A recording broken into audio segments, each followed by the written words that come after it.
बिस्मिल्लाहिर्रहमानिर्रहीम, अस्सलाम वालेकुम। तैयारी पकड़ लीजिए, मोदी के साथ बहुत कुछ बुरा होने वाला है, क्योंकि जो अब चीज़ें सामने आई हैं इस वीडियो में, जो इंकशाफात होने वाले हैं वो आपके रोंगटे खड़े कर देगी।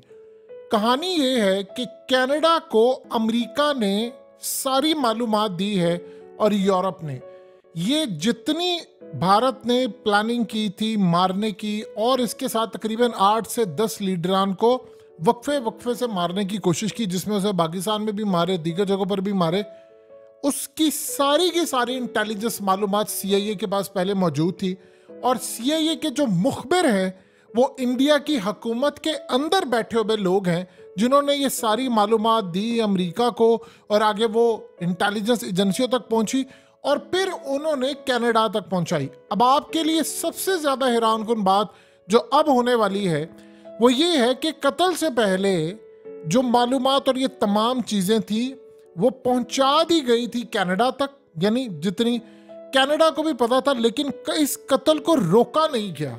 यानी आप देख लें, हरदीप सिंह नज्जर को सिर्फ इतना कहा गया कि तुम्हारी जान को खतरा है, तुम अपनी जान की हिफाजत करो। उसने कहा कि रब रखाएगा भाई, यानी उसने ये बात कही। और ये लिटरली अब उसके बेटे ने ये अल्फाज बताए हैं कि उस दौरान जब वो निकला था, यानी गुरुद्वारे में स्पीच करके, तो उसने अपना ट्रक ऑन किया, उसने अपने बेटे को कॉल किया। उस दिन फादर डे था, तो उसने कहा था हम पिज़्ज़ा खाएंगे, और उसके बाद पिज़्ज़ा के साथ उसने कहा था तू घर पहुंच, हम सवैयाँ खाएंगे।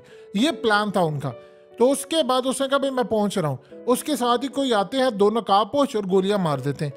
अब जो सबसे ज़्यादा मज़े का काम ये है कि सीसीटीवी फुटेजेस, सारा डाटा, कम्युनिकेशन, ये सारे सबूत, इसमें 2 लोगों के टॉप के नाम आ रहे हैं और तीसरे नंबर पर आ रहा है रॉ का चीफ।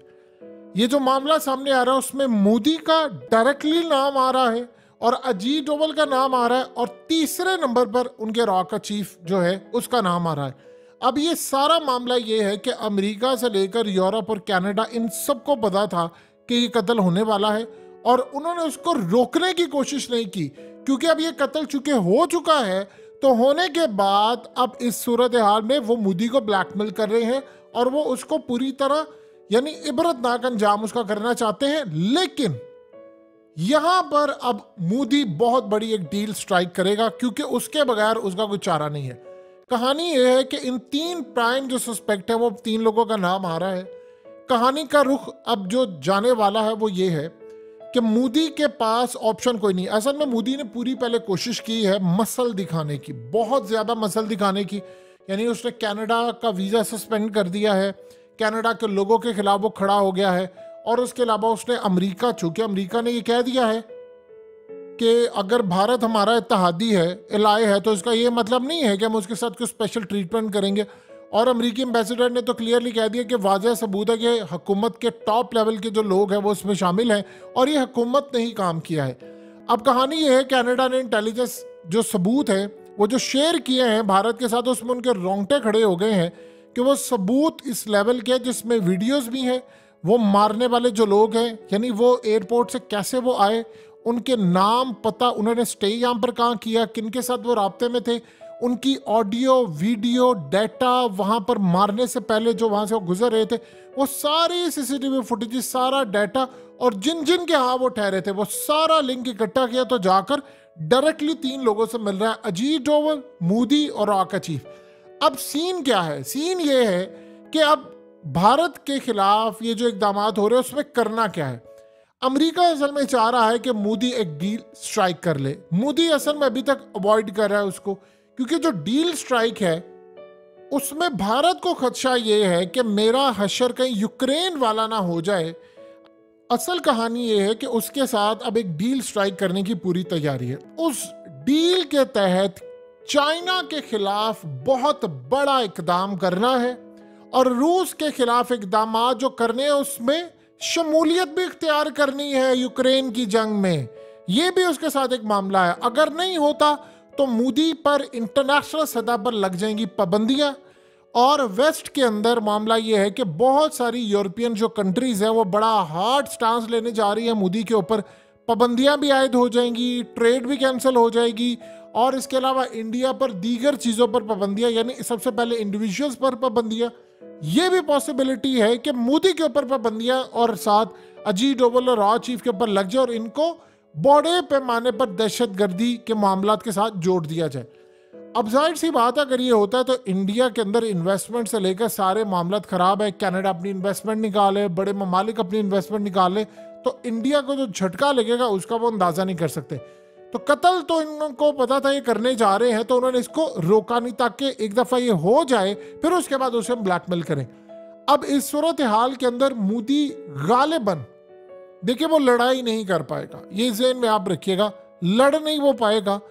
एंड के ऊपर एक डील हो जाएगी, स्ट्राइक। उस डील के तहत मोदी ये चाह रहा है कि अगर चाइना के खिलाफ इकदाम कुछ कर रहे हैं तो उससे पहले मैं पाकिस्तान पर हमला करूं। मैं अमेरिका से 2-3 तरह की चीज़ें, उसमें अपने लिए भी वो डील के तहत एक चीज़ लेगा। देखिए, 2 चीज़ें आप ज़हन में रखिएगा। जब आप प्राइम मिनिस्टर होते हैं तो आपके सामने एक पॉलिसी रखी जाती है। जैसे मिसाल के तौर पर राव ने रखा कि अब हम ये असल में इन लोगों का सफाया हमें करना बड़ा ज़रूरी है। उसमें वो प्राइम मिनिस्टर की लेते हैं अप्रूवल, प्लान वो बना कर देते हैं, अप्रूवल वो प्राइम मिनिस्टर से लेते हैं कि हम इस तरह मारेंगे, ये करेंगे, वो करेंगे। तो मोदी की जानिब से अप्रूवल है। मोदी ने 2008 के बाद कहा था कि अगर मैं प्राइम मिनिस्टर होता और अगर पाकिस्तान हमला करता या मुंबई वाला करता तो मैं अमेरिका के पास ना जाता, मैं रोता हुआ अमेरिका के पास ना जाता कि पाकिस्तान ने कर दिया, मैं डायरेक्टली पाकिस्तान पर हमला कर देता और उसके बाद मैं बताता। उसकी मेंटालिटी ये है। उसे कहा था मैं पाकिस्तान को उसी भाषा में जवाब दूंगा जो भाषा वो समझता, यानी उसी जबान में जवाब दूंगा जो समझता, यानी हमला। अब वो असल में कहानी ये है कि मोदी इस सारी डील के अंदर, ये कि सबूत ना सामने है क्योंकि फुटेज उनके पास है, डाटा उनके पास है, सारी चीजें उन्होंने पूरी प्लानिंग के साथ, इवन के जो मुखबर हैं वो इंडिया की हुकूमत के अंदर इनके एजेंट बैठे हुए हैं, अमेरिका और बाकी एजेंसियों के, तो वो सारी मालूमात उन्होंने दी। अब कहानी क्या है? कहानी का जो रुख है, मोदी यहाँ पर ये चाह रहा है कि वो जब अगर डील स्ट्राइक करता अपने आप को बचाने के लिए, तो वो उसमें अपने लिए ले गेन करे। वो गेन क्या होगा कि चाइना पर हमले से पहले वो करेगा पाकिस्तान पर हमला, और पाकिस्तान पर हमला जो होगा उसमें जब 2 तरह की सूरत हाल होगी कि जब हम हमला करें तो जो इंटरनेशनल प्रेशर है वो सारा पाकिस्तान के ऊपर हो, पाकिस्तान के खिलाफ काम हो और हमारे ऊपर प्रेशर वो ना हो। ये वो चाहेगा कि हम हमले के तहत ये चीज़ें करें, और उसके बाद अगर पाकिस्तान रिटेलिएट करता है और सिचुएशन ऐसी बन जाती है कि जिसमें भारत के खिलाफ कोई लेवल हो जाता है या कोई हमला या कोई चीज़ है, या जिसमें एक ऐसी जंग जब क्रिएट होती है तो उसमें अगर भारत को नुकसान होना शुरू हो जाता है तो इमीडिएटली उसमें अमेरिका और बाकी सारी ताकतें भारत की मदद करेंगी और पाकिस्तान को शिकस्त देने के लिए हर लेवल पर इकदाम किया जाएगा, उनको पीछे हटाया जाएगा। और इस सूरत हाल में एक और भी पॉइंट ये है कि वो चाह रहे हैं कि इस दफ़ा वो स्ट्राइक ना करें, पाकिस्तान के इलाके जो फतह करें उस पर भारत का हक तस्लीम कर लिया जाए। यानी असल में वो ये कह रहे हैं कि हमने चूंकि वहाँ पर असम्बली बना दी है कश्मीर में, तो 30% जो कश्मीर और गिलगित बल्तिस्तान पाकिस्तान के पास है, जब हम वहाँ पर अपनी फौजें उतारें हम उसको फतह कर लें, क्योंकि इस जंग के अंदर उनके पास हथियार हैं, चीज़ें हैं, बंकर्स हैं, इसराइल आएगा। और इसके साथ साथ वो चाह रहा है कि ओपनली ना सही, लेकिन जिस तरह पिछली दफ़ा पाकिस्तान में इसराइली पायलट की गूंज बहुत ज़्यादा उठी थी, इसी तरह इसराइल की, यानी आप ये देखिए यूक्रेन की जो जंग है इसमें इसराइल की फोर्सेस शामिल हैं, इसमें अमेरिका की है, बहुत सारी हैं, वो चाहे वो लिबास जो मर्जी उन्होंने पहना, तो वो तमाम की तमाम जो फोर्सेस है, असला है, जो खास तौर पर लॉजिस्टिक्स सपोर्ट है और बहुत सारी चीज़ें हैं, वो सारी प्रोवाइड की जाए मुझे। और जब मैं पाकिस्तान के इलाकों पर हमला करूं, जब वहाँ पर कार्रवाई करूं, तो उसको मेरा हक तस्लीम किया जाए। यानी उसको ये कहा जाए कि कश्मीर चूंकि भारत का हिस्सा है तो ये तमाम चीज़ें भी उधर जाएं।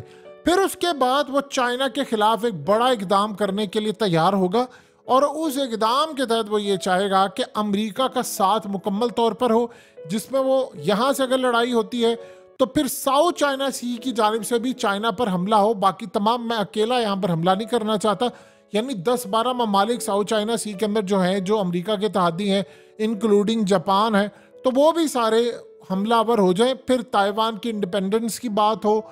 इस सूरत हाल के अंदर फिर मैं यहाँ से आऊँ और इसमें भी मुझे पूरी सपोर्ट मिले। यानी इस तरह का वो मामला अब चाहेंगे, यानी ये डील जो होगी वो इसी तर्ज पर होगी। या अगर इस तरह की जो डील फाइनलाइज नहीं होती, तो अगर लेट्स इस तरह की डील फाइनलाइज हो जाती है तो आपको नजर आएगा कि अचानक से ताल्लुकात नॉर्मल होना शुरू हो जाएंगे, मीडिया के ऊपर इस कत्ल के बारे में डिस्कशन खत्म होना शुरू हो जाएगी और बहुत सारी जो चीज़ें हैं वो ऐसा ऐसा खत्म हो जाएगी। आपको नजर आएगा कि अचानक से वो इशू जो उठा था वो ठंडा हो गया। यानी अभी तो सूरत हाल ये है कि FBI ने अलर्ट जारी किया हुआ है, और अलर्ट क्या है कि जो अमेरिका के अंदर जो 5 लाख सिख है उनकी जान को खतरा है, किसी वक्त हमला हो सकता है, और खालिस्तान के अंदर भी। और एक बात और भी ज़हन में रखिएगा, यहाँ पर ऐसा भी मामला हो सकता है कि कोई भी किसी को कुछ कर दे, टपका दे, तो नाम इंडिया पर भी लग सकता है। और मोदी को इस बात का पता है कि मारना तो मैंने था, लेकिन अभी अगर जो इतना मामला उठ गया है, अगर मैं नहीं करता कोई और एलिमेंट मार देता तो फिर हमारे लिए मसला होगा, तो मुझे कोई डील स्ट्राइक करनी ही करनी है, क्योंकि अमेरिका और बाकी ताकतों के चुंगल में तो वो फंसा हुआ है। अब यहाँ पर जो कहानी है वो इंटरेस्टिंग होती जा रही है कि यहाँ अगर वो डील स्ट्राइक कर लेता है तो उसमें वो बहुत कुछ पाकिस्तान के खिलाफ गेन भी करवाएगा। ये आप ज़हन में रख लीजिएगा। ये इस तरह मामला नहीं होगा कि वो खाली चाइना की बात मान ले या वो फलाना कर ले, क्योंकि इस वक्त देखिए चाइना भी उसके साथ राब्ते में है। वो चाइना की बात मानता है तो उसमें चाइना ये कह रहा है कि तुम हमारे साथ ताल्लुकात बहाल करो, हमारे साथ चीज़ें करो, ये तुम्हें इस्तेमाल करना चाह रहे हैं, क्योंकि वो ओपनली और बार बार वार्न कर चुका है कि यूक्रेन की जगह तुम्हें इस्तेमाल करना चाह रही है। ये बात मोदी को पता है। वो कहता है कि हम प्रेशर डालें अमेरिका और बाकी ताकतों पर, लेकिन अगर इस सारी सूरत हाल में वो कोई डील स्ट्राइक नहीं करता तो फिर तो वो मोदी को छोड़ेंगे नहीं। लेकिन अगर वो डील भी स्ट्राइक नहीं करता और मोदी के खिलाफ इकदाम जो वो करते हैं उससे भी वो बच जाता है, तो बस फिर आप ये समझ लीजिए कि इस पूरे रुए ज़मीन के ऊपर अगर कोई ताकतवर लीडर होगा तो वो शायद इंडिया के अंदर मोदी बन जाएगा। क्योंकि अगर वो इतने बड़े क्राइसिस से निकल गया बिल्कुल आसानी के साथ, तो वो पाकिस्तान के खिलाफ वो इकदाम करेगा, वो फिरौन बन जाएगा। वो कहेगा कि अब तो मैंने इनको छोड़ना नहीं, क्योंकि अमेरिका वाला केस अगर ख़त्म हो गया, बाकी हो गया, तो आप अंदाज़ा नहीं लगा सकते वो क्या कुछ कर सकता है। सो लिहाजा इस सारी सूरत हाल के अंदर मामला काफ़ी हद तक भारत के लिए ख़राब है।